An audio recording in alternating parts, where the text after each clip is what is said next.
దర్శనానికి వెళ్లే యాత్రికుల సంఖ్య భారీగా పెరిగింది.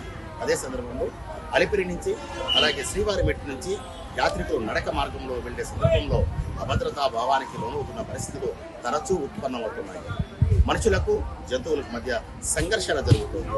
ఈ పరిస్థితుల్లో అలిపిరి కాలిబాటలో లేదా శ్రీవారి మెట్టు కాలిబాటలో కూడా యాత్రికులకు ఇబ్బంది లేకుండా టీటీడీ ప్రత్యేకంగా దృష్టి సారించింది. ప్రస్తుతం మనం అలిపిరి సమీపంలోని పాదాల మండపం వద్ద ఉన్నాం. ఈ పరిస్థితుల్లో ఇక్కడ యాత్రికులు ఇక్కడ మొక్కుబడులు చెల్లించి కొబ్బరికాయలు కొట్టడం ద్వారా తిరుమల శ్రీవారి దర్శనానికి ఇక్కడి నుంచి బయలుదేరి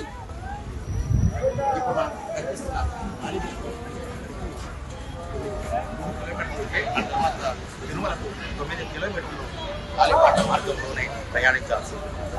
అయితే ఈ మార్గంలో వన్యప్రాణుల సంచారం ఎక్కువ కావడం వల్ల టీటీడీ ఎలాంటి భద్రతా ఏర్పాట్లు చేస్తోంది. ఇప్పటికే తిరుమలలో ఏర్పాటు చేసిన ఆర్టిఫిషియల్ ఇంటెలిజెన్స్ కంట్రోల్ రూమ్ ద్వారా ఎలాంటి సమీక్ష జరుపుతున్నారు, ఈ ఫలితాలు ఎలా ఉన్నాయి, తాజాగా చిరుతపులి అలిపిరి కాలిబాట రావడం వల్ల భక్తులు ఎలాంటి భయాందోళన గురయ్యారు, ఈ పరిస్థితులను సమీక్షించిన తర్వాత టీటీడీ అదనపు ఈవో సిహెచ్ వెంకయ్య చౌదరి ఎలాంటి నిర్ణయాలు తీసుకోవడానికి, కాలిబాటలో యాత్రికులకు ఎలాంటి రక్షణ చర్యలు కల్పించడానికి చర్యలు తీసుకుంటున్నారనేది ఈ వీడియోలో.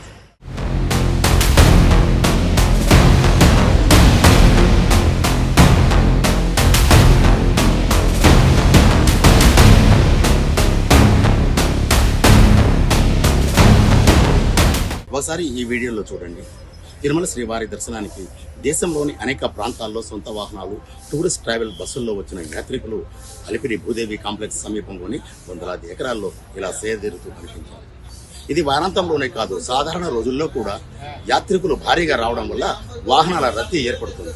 అదే సందర్భంలో ఇక్కడ సేదీరే యాత్రికులు ఆర్టీసీ బస్సులో తిరుమల చేరుకుంటున్నారు.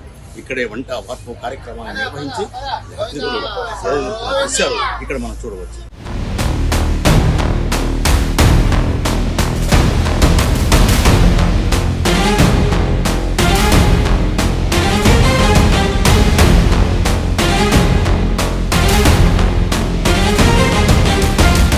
చూశారు కదా, అలిపిరి నుంచి శ్రీవారి దర్శనానికి యాత్రికులు ఇలా బయలుదేరారు. వీరందరికీ ప్రత్యేక భద్రతా రక్షణ కల్పించడానికి అలిపిరి కాలిబాటలో అంటే తిరుమల వరకు 3 రెస్క్యూ ప్రాంతాలను గుర్తించారు. వీటిపైన వన్యప్రాణులు, ప్రధానంగా మృగాలు సంచారంపై సమగ్రంగా అధ్యయనం చేసి శాస్త్రీయంగా అంచనా వేయాలని టీటీడీ అదనపు ఈవో సిహెచ్ వెంకయ్య చౌదరి అధికారులకు సూచనలు చేశారు.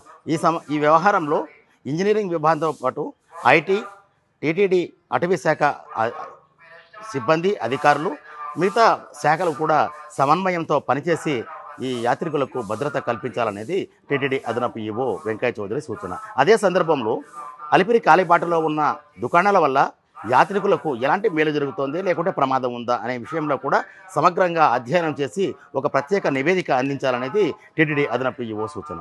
ఇదే సందర్భంలో యాత్రికులకు ఇబ్బంది లేకుండా మార్గ మధ్యంలో టీటీడీ సెక్యూరిటీ అండ్ విజిలెన్స్ విభాగం ప్రైవేట్ సిబ్బందిని దళాలుగా ఏర్పాటు చేసి బ్యాచ్లుగా విభజించి వారికి కర్రలు ఇవ్వడం, అదే సందర్భంలో కొన్ని కిలోమీటర్ల వరకు వారికి రక్షణగా పైలట్ చేసి మరో బ్యాచ్కి యాత్రికులు అప్పగించి తిరిగి రావడం అనేది ప్రక్రియను అలిపిరి కాలిబాటలో గాలిగోపురం నుంచి తిరుమల క్షేత్రం వరకు ఈ వ్యవస్థ కొనసాగుతుంది. అంటే మొత్తానికి తిరుమల ప్రాంతంలో ఇటీవల కాలంలో చిరుతపులుల సంచారం ఎక్కువ కావడం వెనుక వాటి సంతతి పెరగడం ఒకటి కారణమైతే, అదే సందర్భంలో శేషాచలం అడవుల్లో చెలరేగుతున్న అలజడి కూడా జంతువులు జన స్రవంతిలోకి, జనం మధ్యలోకి రావడానికి దారితీస్తున్నట్లు భావిస్తున్నారు.